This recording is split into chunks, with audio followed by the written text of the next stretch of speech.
Hybridization is a technique used for developing new varieties of crop by crossbreeding between two different varieties. I repeat, children, hybridization is a technique used for developing new varieties of crops by crossbreeding between two different varieties. Suppose a scientist want to develop a new crop having some desired characters. Suppose a scientist want to develop a new crop having desired characters. What should he do? He have to select two different varieties and crossbreed them. Crossbreeding is nothing but can be done only by the process of cross pollination. I think you people are already familiar about your cross pollination and self pollination. What is meant by self pollination? Self pollination is a process of transferring of pollen grain from a flower to the stigma of the same flower. I repeat, children, self-pollination is a technique of transfer of pollen grains from a flower to the stigma of same flower. It results in self-pollination. This self-pollination will not give you the desired characters. Whereas in cross-pollination, the plants will get pollen from the other plant. That is the reason it will get mixed characters. And here, in order to suppress the self-pollination and encourage cross-pollination, the scientists follow a small technique called as emasculation. Why is emasculation done, children? This is to suppress self-pollination and encourage cross-pollination. Why? Because cross-pollination results in giving mixed characters of both the parents. Cross-pollination gives us mixed characters of both the plants. Here, if the scientist was taking two different plants, here you can see the emasculation between or a cross-pollination between two different colored flowers. If you can ever observe here, the scientist has taken purple color flower and white color flower plant. What he is doing here to the purple color plant, he is just removing the anthers. Removing the anthers will suppress the self-pollination in this flower. There is no pollen grains. That is why this flower cannot undergo self-pollination. Compulsory, it have to undergo cross-pollination. It should receive pollen from other flower. That is what done artificially by the scientist. What is the scientist doing here? Here he is undergoing emasculation process. What is meant by emasculation process? The removal of anther or male sex organs of the flower is called as emasculation. Children, you may ask me a doubt that, teacher, why can't we remove the stigma? If we remove the stigma, you can't get the fruits. If you are going to remove the stigma, you can't get the fruit, and indirectly you can't get good crop production. That is why emasculation is generally done to get high yielding than or else to encourage cross pollination. Okay, children, here he is removing the anthers and this process is called as emasculation. Later, he will get the pollen from this another parent which is having desired characters and cross-pollinate it. And after cross-pollination, it undergo fertilization and produce different types of seeds. And these seeds will have both the parental characters. Okay, children, this is what we call it as one of the technique to get mixed characters or hybrid varieties. That is called as emasculation. Okay, children, did you follow me? What is protoplasm? Protoplast or protoplasm here? Protoplasm is a mixture of cytoplasm and nucleoplasm. As you people don't know what is protoplasm, I explained in brief what is a protoplasm, how it is formed. Okay, how this scientist is going to remove this protoplasm out of the cell?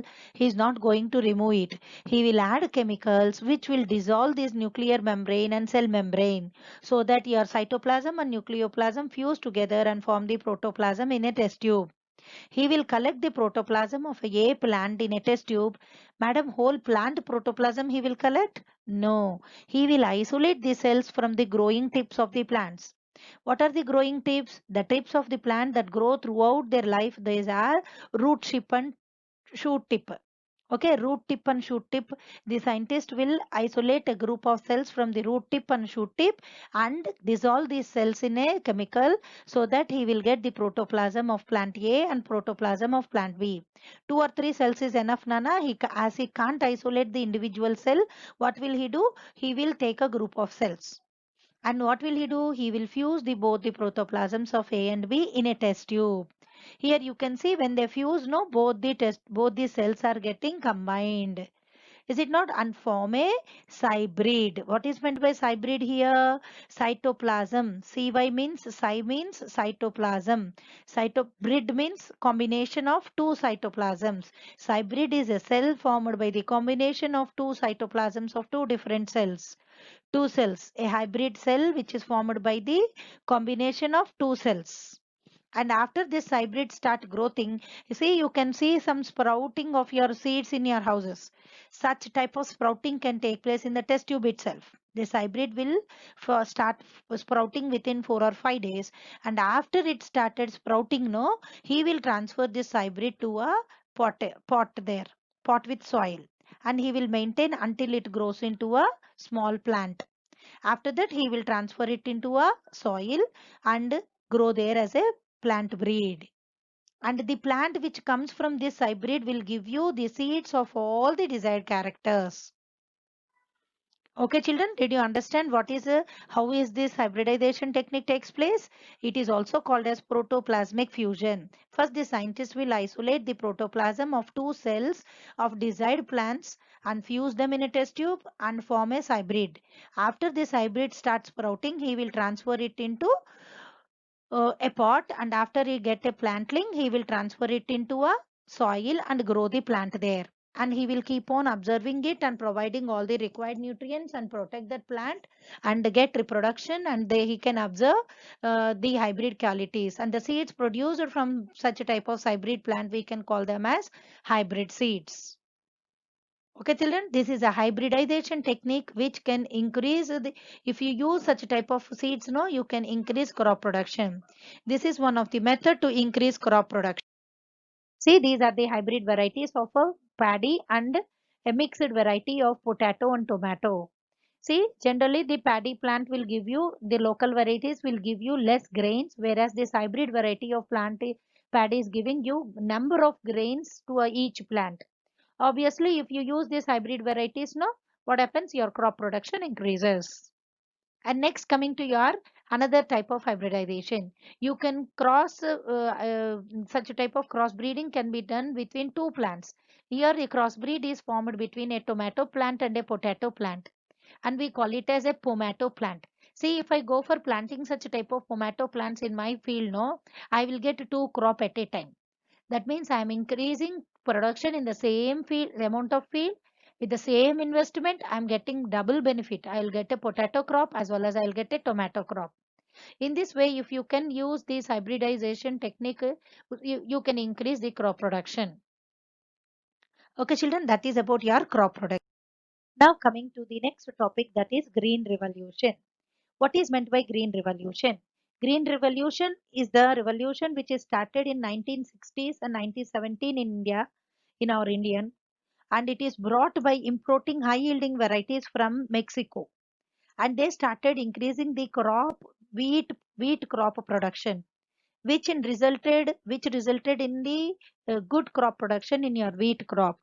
And this green revolution is initiated by the scientist called M.S. Swaminathan. That's why M.S. Swaminathan is called as father of green revolution. What is meant by green revolution, children? Green revolution is a revolution which is started to increase in crop production. What is the need for increasing in crop production?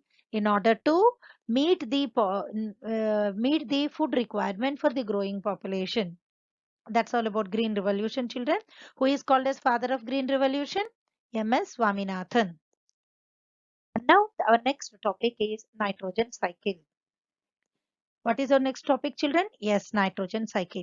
Before going to discuss about nitrogen cycle, let us nitrogen is important to plants. Not only plants, nitrogen is also a vital important nutrient in our body also. See here, you can see in the slide the importance of role of nitrogen. Nitrogen is a major substance in plants next to water. Plants require water and carbon dioxide for photosynthesis process, as well as not only water and sunlight and minerals. Plant require this nitrogen as a major source after water for photosynthesis. Do you know why, children? Because nitrogen is important for the synthesis of chlorophyll in the leaf. If chlorophyll is not there, the plant can't prepare for their own food by photosynthesis process, isn't it? It is one of the important nutrient in plant body. And as well as nitrogen is an nitrogen is a used as a building for construction of building blocks in our body. It is an important source of proteins, and proteins are called as building blocks. Apart from this, nitrogen is a constituent element of chlorophyll, as I told you, cytochromes, a type of cells in your plants, alkaloids and vitamins which are present as the plant products. And as we depend on plants for food, and this nitrogen assimilate into our body part also. Nitrogen plays an important role in metabolic activities like photosynthesis, protein synthesis in our body, and it helps in growth of our body, it helps in reproduction, and it helps in heredity also. Heredity, just now we discussed, genes carry from your parents to you, and these are called as genetic material. These genetic material are composed of nitrogen bases and nucleotides. Nucleotides and nitrogen bases contains nitrogen in them. That's why in every part of our life, we and plant depend on nitrogen. That is why we are discussing about how this nitrogen is available in the nature, how it get into our body, and how it is maintained in the nature. That is what we call it as nitrogen cycle, children. And now, what are different steps in your nitrogen cycle? See, this nitrogen is present in the atmosphere. The amount of nitrogen in your atmosphere is 78%. The air is present in your atmosphere, and among the 100% of air, you can see 78% of nitrogen in your atmosphere. At that much amount of nitrogen is available, this is in the form of nitrogen gas, Nana. This nitrogen gas cannot be absorbed by life forms. No living organisms can absorb this nitrogen in the gaseous state, gaseous nitrogen state. Okay, children, that is why this nitrogen is first fixed in the soil and converted into soluble nitrates. And these nitrates are absorbed by plants, and from plants we absorb them into our body. This is how the nitrogen comes into our body and plant body. That is what we call it as nitrogen fixation. Okay, children, see, to remember the steps of nitrogen fixation, you can use this word fix NAD. Fix, NAAD. Fix means fixation. N means nitrification. A means assimilation. Another A means ammonification. And D is denitrification. Fix, NAD are the 5 steps in your nitrogen cycle. Fixation, nitrogen fixation, nitrification, assimilation, ammonification, and denitrification. In nitrogen fixation, I'll show you the slide. First, let us discuss here. In the nitrogen fixation, the atmospheric gaseous nitrogen is converted into ammonia and then ammonium ion first. And this ammonia is converted into nitrites and then into nitrates by the bacteria present in the soil. This step we call conversion of ammonium into nitrates. We call it as nitrites, and nitrates is called as nitrification. Okay, children, and this ammonia which is converted into nitrates, that is absorbed by plants. Plant absorbs nitrogen in the form of nitrates, and after the plant absorb these, and we eat plants, and that get assimilated into our body. And as plant absorb it and perform photosynthesis, this nitrogen incorporates in the plant body also. And after this, no children, after what happens, after that the plant and animal will die, or else we defecate the waste material. All this material consists of ammonia. These nitrates are converted into ammonia in our body, and they are defecated out or left out in the form of ammonia only. And this ammonia is converted into uh, soluble form into the soil by the decomposers. This process we call it as ammonification. Conversion of nitrates to ammonia, we call it as ammonification. And after that, this ammonia is used up by the plants, or else left like that. And that ammonia is converted into nitrate and into nitrogen gas back by the denitrifying bacteria. This is what we call it as denitrification. That means if you see, children, in the nitrogen fixation, we are converting nitrogen into a gaseous nitrogen into soluble form. And in denitrification process, soluble form is converted into nitrogen gas back. That is the reason the nitrogen amount is constant in the atmospheric air, that is 78%. It keep on circulating in the nature. That's why we call it as a nitrogen cycle. This is nitrogen cycle, children. The atmospheric nitrogen is converted into ammonia in two ways. One is the atmospheric nitrogen can be converted into soluble in two ways. One is atmospheric nitrogen fixation during lightning. During lightning, children, a huge amount of heat is generated, and this heat converts this nitrogen gas into and converts this nitrogen gas and reacts with oxygen and converts into nitrates. And this nitrates comes down dissolved in water as a acid rain, and that rain reaches the soil, and this can be absorbed by the plants directly. Okay, children, during lightning, a amount of heat is generated. Using that heat energy, nitrogen and oxygen react and forms nitrates. These nitrates comes down in the form of rain, nitric acid, and that acid comes reach to your soil, and that is absorbed by the plants. Another way of nitrogen fixation is called as biological nitrogen fixation. That is done by living organisms. I think you people already learnt in your class 7 symbiosis. What is meant by symbiosis? Symbiosis is a process of mutual relationship between two living organisms where both the organisms are mutual benefited. That means here the nitrogen fixing bacteria is present in your rhizobium bacteria, that is which is present in your leguminous plants, converts these atmospheric nitrogen gas into nitrates, ammonia first of all, and this ammonia is converted into nitrates by nitrifying bacteria. You can see here the rhizobium bacteria is converting it into ammonia, and this ammonia is converted into nitrates, and these nitrates are converted into nitrates. These nitrates are absorbed by plant, and after this plant and animal take this from the plants, nana, when the animals depend on plants for food, and that ammonia or nitrogen gets assimilated in the animal body part also, and animals defecate waste material, and that can be decomposed into ammonia again, or else after the plant and animals die, they are decomposed by the aerobic bacteria and anaerobic bacteria and fungi into ammonia. This ammonia can be reused by the plant or else converted into nitrates, and then nitrification takes place, and then denitrification takes place, and these are converted into nitrogen gas and released into air again. In this way, the nitrogen keep on circulating in the atmosphere from a gaseous form to soluble form, as well as from soluble form to gaseous form. This is what about nitrogen cycle, children. That's the end of your lesson 1, crop production.